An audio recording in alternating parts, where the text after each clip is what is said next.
नमस्कार जी, आप सब देख रहे हैं सारा अधिकार। Maharashtra state cooperative sector union federation ने आज मुंबई मराठी पत्रकार संघ में कॉन्फ्रेंस की। आनंदराव अडसुल अध्यक्ष ने सहारा अधिकार से बात करते हुए कहा, कोऑपरेटिव बैंकों में इलीगली 135 एम्प्लॉयज़ को भर्ती किया गया है। कोर्ट तक मामला पहुंचा है। रिजर्व बैंक ने दंड लगाया है। 43 लाख का अमाउंट बैंक को भरना है। बैंक के एम्प्लॉयज़ ने 2024 में बोनस की मांग की थी और 50,000 का बोनस भी दिया गया। फिर 40,000 वापस भी इनसे लिए गए। आनंदराव अडसुल ने ये सारी चीज़ों के खुलासे किए। बैंक में किस तरीके का करप्शन किया जा रहा है उस पर डिटेल्स में डिस्कशन किया, पत्रकारों से बात की। महाराष्ट्र सरकार से, महाराष्ट्र के मुख्यमंत्री से निवेदन किया कि इस पर तत्कालीन तौर पर इन्वेस्टिगेशन हो और बैंक के हित में एक पॉजिटिव रिस्पांस मिले और जो डिज़र्विंग कैंडिडेट्स है उन्हें चांस मिले और ना कि ये सब करप्शन इसमें चलता रहे। देश और दुनिया की तमाम खबरों के लिए देखते रहिए सहारा। सर नमस्कार, आज मराठी पत्रकार संघ में आप जो कॉन्फ्रेंस लिया उसका मेन उद्देश्य क्या था सर? इसका आज के प्रोग्राम का मेन उद्देश्य क्या था आपका? प्रोग्राम इतना ही था कि जो भी रेगुलर ये बैंक के ऊपर रेगुलेटरी अथॉरिटी है cooperative department, reserve bank of India, ये दोनों के साथ जो भी पत्र व्यवहार किया है, कोर्ट में लेवल कोर्ट, इंडस्ट्री कोर्ट में हमारे केसेस है, कुछ नतीजे में आए हैं लेकिन उसका भी अमल नहीं होता है। जैसा उन्हें उदाहरण दिया कि रिक्रूटमेंट के ऊपर हमने कोर्ट में गए तो स्टे किया था तो भी उनकी रिक्रूटमेंट चालू है। तो हमने कंटेम्प्ट का भी प्रोसीडिंग चालू नहीं रखा है और जो unfair labour practices without following due process of law जिसको बोला जाता है, जैसे किसी को सस्पेंड करना है, किसी को इनकन्वीनियंट ट्रांसफ़र करना है, ये जो उन्होंने हरकतें की है उसके ऊपर भी कार्रवाई की है। और अनफेयर लेबर प्रैक्टिस के तहत एक निर्णय बाकी है। बाकी तो कल ही बोला है कि कोई अनफेयर लेबर प्रैक्टिस है, लेकिन कंटेम्प्ट जो भी कोर्ट ने आदेश देते हुए भी रिक्रूटमेंट उन्होंने कंप्लीट किए है। यहाँ तक कि परसों रिजल्ट आने के बाद आज भी उन्होंने एक अपॉइंटमेंट किया। इसका मतलब कंटेम्प्ट को वो मानते नहीं, लेकिन कंटेम्प्ट का निर्णय आने वाला है, वो कोर्ट जज केस चालू है, शायद कुछ आने वाले महीनों में भी रिजल्ट आएगा। सर मेरा आपसे सवाल है, कोऑपरेटिव बैंक एम्प्लॉयज़ यूनियन के प्रेस नोट में मेंशन है कोऑपरेटिव बैंकों में इलीगली 135 एम्प्लॉयज़ को भर्ती किया गया है। आपने कोर्ट का दरवाज़ा भी खटखटाया है। ये मामला क्या है, दर्शकों को बताइए। 135 एम्प्लॉयज़ को इलीगली रिक्रूट करना, ये कैसे सब हुआ है? नहीं, देखिए, दो बात इलीगली करने में कोई दिमाग नहीं चल रहा। कानून ये है कि सर्विस रूल्स, स्टैंडिंग ऑर्डर, उसके हिसाब से अपने पास कितने एम्प्लॉय की जरूरत है।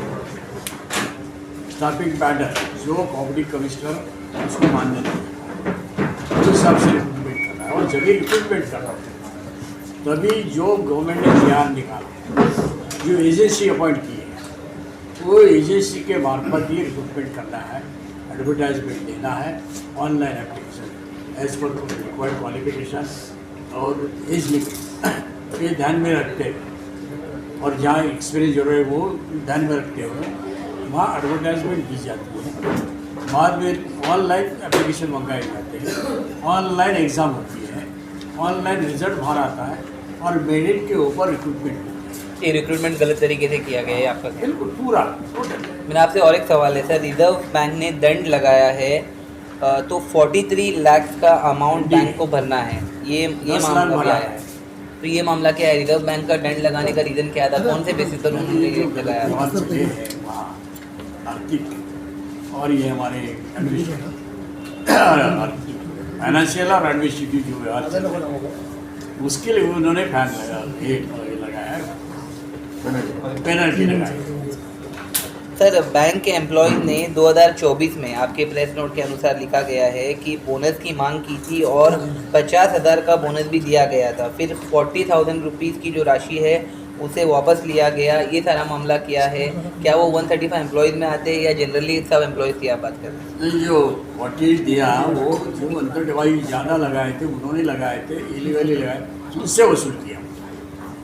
दिखाया तो दिया 50, अकाउंट में जमा है, परमानेंट लोग के नहीं वो विड्रॉ किया। और 75 इंसेंटिव दिखाया, वो दिखाया था क्रेडिट दिया क्या, और बाद में विड्रॉ भी कर दिया। आपकी संस्था का जो आप यूनियन, जो बैंक की यूनियन है, जो एम्प्लॉयज़ है, नेक्स्ट स्टेप क्या होगा? ये प्रॉब्लम को आप सॉर्ट आउट करने के लिए महाराष्ट्र सरकार से क्या निवेदन करेंगे?